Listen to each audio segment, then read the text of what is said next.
Jumpa saudara, informasi pertama untuk kali ini, polisi menetapkan SNF atau ibu korban sebagai tersangka kasus pembunuhan anak di Kota Bekasi, Jawa Barat. Penetapan ibu korban sebagai tersangka dilakukan setelah penyidik selesai melakukan gelar perkara. Mendalami kasus termasuk motif tersangka membunuh anak, penyidik Satreskrim Polres Metro Bekasi Kota akan melibatkan asosiasi psikologi forensik, termasuk saat ini sedang memeriksa ayah korban yang pada saat kejadian sedang berada di luar kota. Ancaman pidana penjara di atas 5 tahun.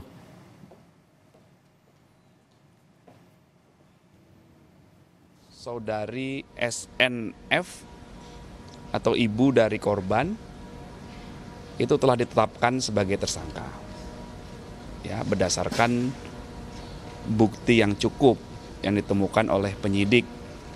Persangkaan pasal yang diterapkan oleh penyidik adalah kekerasan terhadap anak yang mengakibatkan meninggal dunia, kemudian dilapis juga dengan pembunuhan. Komisi Perlindungan Anak Daerah atau KPAD Bekasi menurunkan 3 psikolog untuk mendampingi ibu yang diduga membunuh anaknya di Bekasi. Tapi dari pertemuan singkat, Wakil Ketua KPAD Kota Bekasi bilang tidak ada kesedihan di raut wajah sang ibu yang baru kehilangan anaknya. Pendampingan psikolog juga diberikan kepada adik korban yang baru berusia 2 tahun yang diduga menyaksikan peristiwa pembunuhan itu.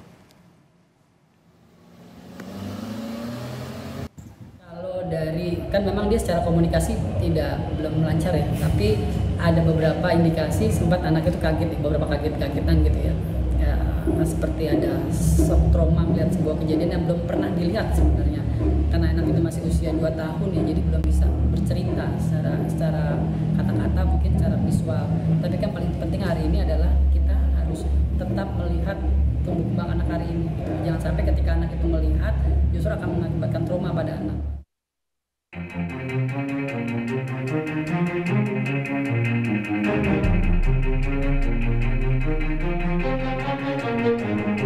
Seorang anak laki-laki berusia 5 tahun menjadi korban pembunuhan di rumahnya di kawasan Mewah, Bekasi, Jawa Barat.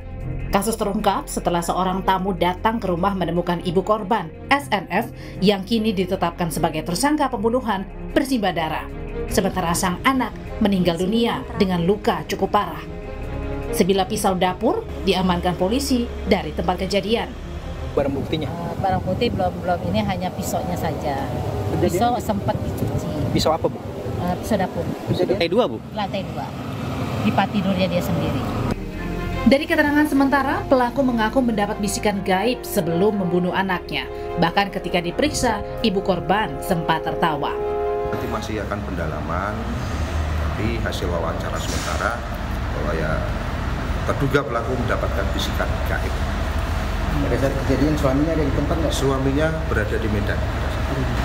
Kondisi yang bersangkutan masih stabil dan mohon maaf tadi pada saat yang keterangan kita akan ketahuan. Tentunya nanti kita akan berkoordinasi dengan apsikor maupun dengan pemeriksaan psikologi terhadap terduga pelaku.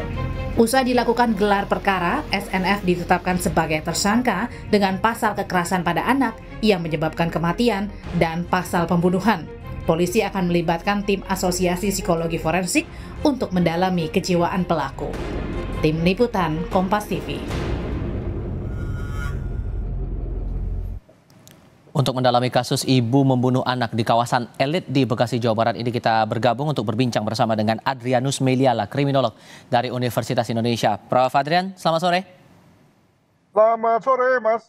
Iya, terima kasih sebelumnya sudah bergabung bersama kami. Membaca fenomena dari kasus ini, apa yang Anda cermati? Saya kira ini bukan hal yang pertama kali. Saya mencatat juga sudah ada kasus seperti ini sebelumnya. Memang tidak banyak ya, di mana seseorang yang terkena atau mengalami indikasi gangguan psikosis, kemudian lalu mengalami semacam halusinasi atau mendengar suara-suara, ya, sehingga kemudian lalu bertindak di luar kesadarannya. Nah, tinggal kemudian kita mengklasifikasikan apakah dia masuk pada yang kita sebut sebagai psikotik paranoid, ya, atau skizofrenik misalnya. Itu indikasinya kurang lebih sama, di mana yang bersangkutan itu mengalami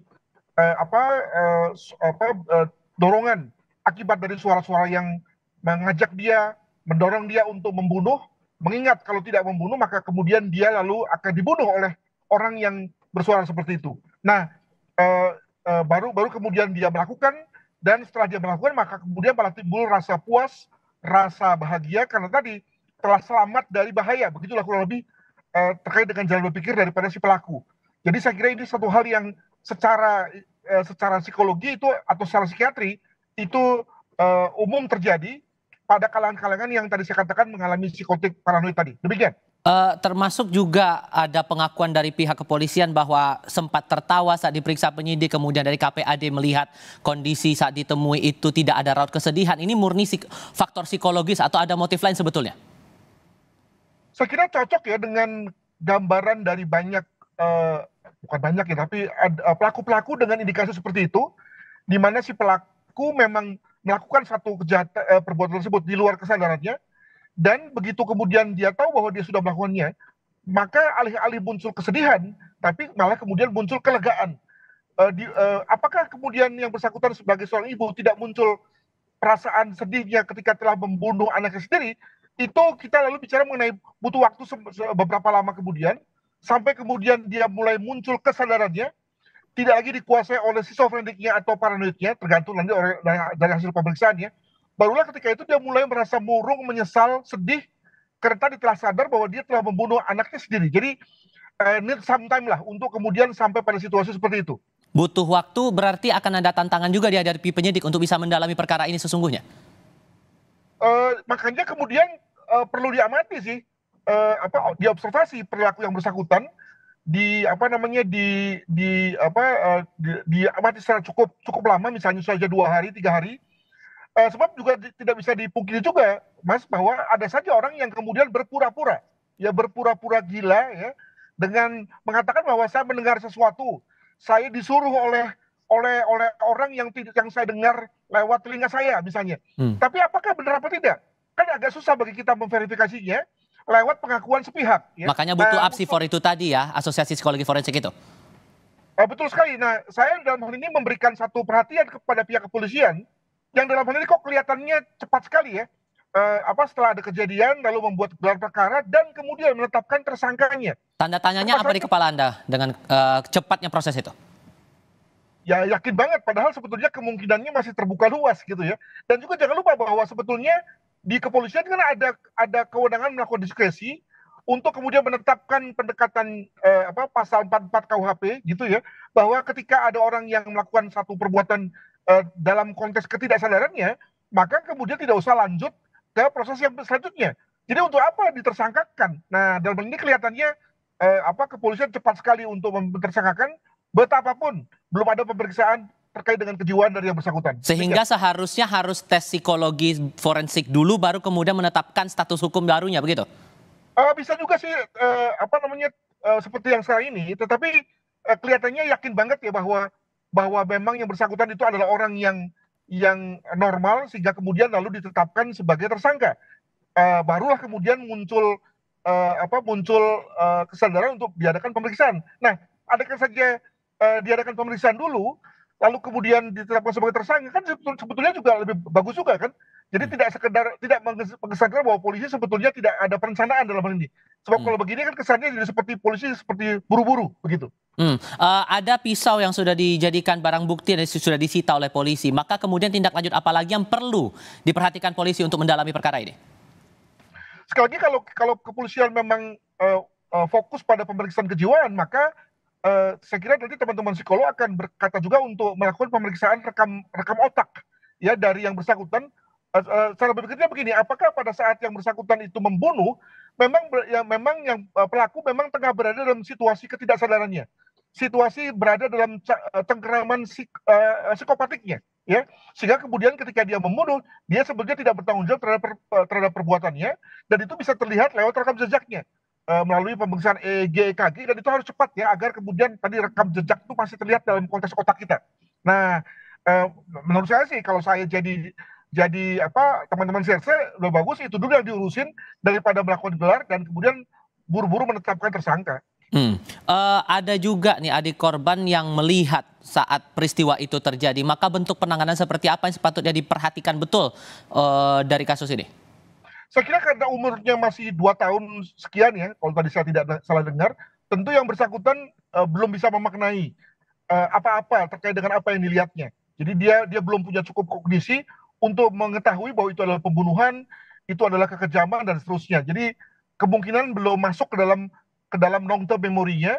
Kalaupun masuk, dia juga belum mengetahui apa makna daripada apa yang dilihatnya. Nah, menurut saya yang penting adalah bahwa jangan sampai yang bersangkutan si anak yang bayi ini, anak yang balita ini, jangan dipancing ya, dirusak memori yang sebetulnya belum terbentuk itu dengan sesuatu yang kemudian lalu membuatnya berpikir, oh yang saya lihat itu adalah pembunuhan ya, oh yang saya lihat itu adalah kakak saya sedang dibantai oleh ibu saya sendiri ya. Nah, ketika dia menyebutkan seperti itu, misalnya nanti pada saat usia dia sudah 10 tahun, 15 tahun, nah udah kacau tuh. Jadi dengan kata lain, kita semua perlu bertanggung jawab untuk memelihara kesehatan jiwa anak ini untuk tidak merusak kognisinya dengan cara menyuguhkan pancingan-pancingan kognisi, sehingga kemudian terbentuklah yang tadi saya katakan. Terakhir, singkat saja, dengan adanya temuan 20 tusukan pada tubuh korban, secara kriminologi apa yang Anda cermati dari itu? Ini kan spontaneous killing ya, jadi pembunuhan yang spontan dan sebetulnya acak, yang lebih mengesankan pada kondisi kesal atau juga bisa kondisi horrifying atau takut. Tadi selaras dengan apa yang didengar atau apa yang menjadi terngiang-ngiang dalam telinganya. Kalau suara itu mengatakan bahwa bunuh segera, maka kemudian muncul dalam bentuk perilaku yang tadi segera juga. Atau kalau misalnya tadi dikatakan bahwa dalam suaranya itu, kalau kamu tidak bunuh, maka kamu akan dibunuh. Nah, itulah yang kemudian menjadikan dia lalu memuduh secara berlebihan atau eksesif hingga sampai pada 20 tusukan. Demikian. Baik, Prof. Adrianus Meliala, terima kasih sudah berbagi perspektif bersama kami kali ini.